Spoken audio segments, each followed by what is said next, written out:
तर काही नाही झालं तरी हां तर पकडा त्याला ठोका धरून, ही जी वृत्ती आहे ना भाजपची, ही फार बेकार आहे. म्हणजे प्रभू रामचंद्राचे पाईक आपण म्हणताय, छत्रपती शिवाजी महाराजांचा आपण भक्त असे म्हणतात, आणि एवढे वाईट कसं वागतं हेच समजत नाही मला. एवढे वाईट वागत असतं. अरे राजकारण काही सात्विकता शिल्लक ठेवान का नाही ठेवणार तुम्ही? फक्त विरोधक आहे, तुमच्या विरोधात बोलतोय, आंदोलन करतोय म्हणून जिथं सापडन तिथं गुंडाळाचं काम करायचं. केवढी कुठली मस्ती आली तुम्हाला हे?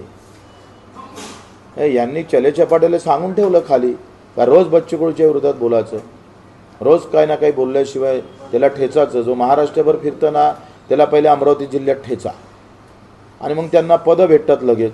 बच्चू कडूवर बोललंय का मग त्यांना पद भेटतं व्यवस्थित. असंच प्रकार आहे. आता काय पोलिसांनी निष्पन्न केलं मला माहीत नाही, पण एक प्रामाणिक कार्यकर्त्याच्या बदनाम केल्यामुळं त्याच्या वडिलाला भरती करावं लागलं. त्याचे वडील आयसीयूमध्ये भरती आहे, तर नाहक बदनामी केली. उद्या घरचे परिवारातले लग्न असन अधिक काय असन त्याच्यावर काय परिणाम पडेल? कुठल्या गोष्टीशी कसं जोडतोय आपण याचं काही तारतम्य ठेवलं पाहिजे ना. आणि लगेच भाजपचा सोशल मीडियाचा शेल कामाला लागला. बच्चूकडून गँगस्टर ठेवले, हे झालं ते झालं, लगेच बदलावे. मुख्यमंत्री कर्जमाफीवर बोलायला तयार नाही. या गोष्टीबरोबर अंदरून चालू असतं. 8 वाजले संपले का रात्री हेच काम चालू आहे. कोण सापडतं जिल्ह्यात, आमचा शेतकरी कसा राहतं त्याच्यावर चिंतन नाही करत ते. जिल्ह्यात आपल्या विरोधात कसा संपवायचा, त्याला कसं गारद करायचं एवढंच सीएमच्या डोक्यात आहे फक्त. स्थानिक लोकप्रतिनिधी गेल्या अनेक वर्षांपासून तुमच्यावर टीका करतात, ते हे यांचीच आहे. हे तर मला वाटतं त्यांना वेगवेगळे काहीतरी आमिष दाखवत असेल. तू जास्त बोल मग तुला मंत्रिपद भेटत, तू बोलला का तुला उमेदवारी भेटत, दुसरं काय. तुम्ही गंभीर आरोप करताय मुख्यमंत्र्यांवर. हो ते काय तुम्ही सांगा. मी दोनदा सत्य यांच्यासोबत असताना पण बोललोय. कारण नसताना तुम्ही त्यांचं पाठबळच देताय.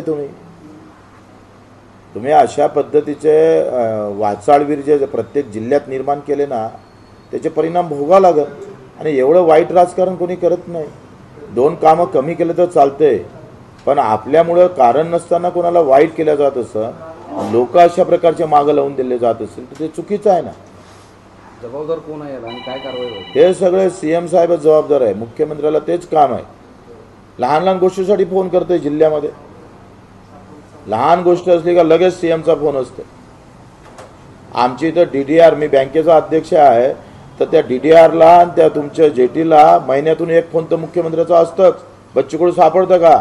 अजून का अटक केली नाही? कसं सापडणार तो?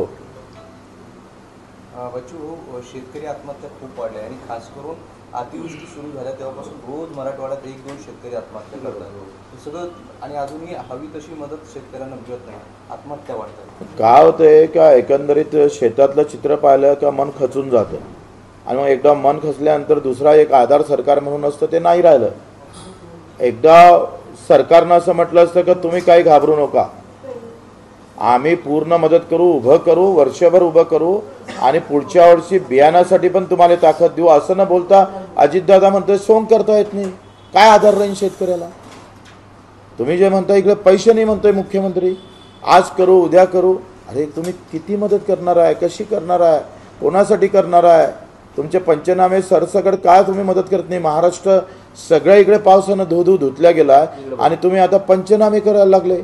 पंचनामेमध्ये आता मी संभाजीनगर जालन्याचं पाहिलं तर नदीच्या काठावरचे शेतकरी घेणार, नदीच्या बाहेरचे शेतकरी घेणार नाही, कारण सततच्या पावसामध्ये निकषात ते बसत नाही. अतिवृष्टीचा 1 mm पाऊस कमी झाला तरी तुम्ही ते घेणार नाही. वाह, ही कुठला धंदा आहे? राज्याला काही अधिकार आहे का नाही? नियमावर बोट ठेवून फक्त आत्ता काम करायचं आणि तुमचे सगळे धंदे बगर नियमाचे चालू ठेवायचे. या राज्यामध्ये ऐवज वाळू येत नाही का रे? गुटखा येत नाही? ते कसे काय कायदेशीर बगर कायदेशीर धंदे चालू आहे तुमचे? तिथं तुम्हाला सगळे धागेदोरे तुमचे लागलेले आहे व्यवस्थित. तिथं तुम्हाला काही पाहायचं नाही. आणि शेतकरी आला का नियमावर बोट ठेवून काम करायचं. आता 61 mm पाऊस पडल्यानंतर समजा 60 पडला, नुकसान होत नाही? मग त्याची वस्तुस्थिती पाहणार नाही मुख्यमंत्री? त्यावर तुम्ही जाणार नाही? चुकीचं आहे.